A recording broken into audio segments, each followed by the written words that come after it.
ចាថ្ងៃនេះខ្ញុំមកបានយកប្លង់ដីចឹងខ្ញុំមានអារម្មណ៍ថាសប្បាយចិត្តមែនទែនដោយក្រសួងគាត់បានចេញធ្វើប្លង់ឲ្យលឿនកុំឲ្យប្រជាជនមានអារម្មណ៍ថាព្រួយបារម្ភទៀតចឹងចានៅទៅសង្ស័យច្រើនដល់ពេលយើងបានប្លង់ហើយគឺថាយើងមានទំនុកចិត្តថាអានឹងរបស់យើងហើយ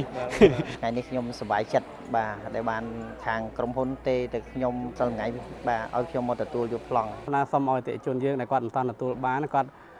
មិនយូរទេខ្ញុំជឿថាមិនយូរទេក្រសួងនឹងគាត់ជួយហើយក៏បរិយក៏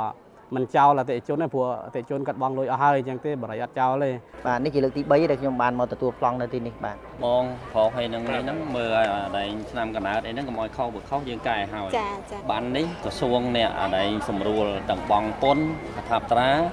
បាទហើយនឹងទាំងសេវាសុខដីចានិយាយទៅមកប្លង់អស់ចូល$1000បើសិនជាយើងនេះវិញបងពុនណាហ្នឹងហើយអញ្ចឹងក្រសួងបានអនុគ្រោះឲ្យទាំងអស់អត់ហើយយកទៅអត់មានទៅបងពុនបងអីទៀតទេបាទជាចុងក្រោយខ្ញុំសូមអរគុណដល់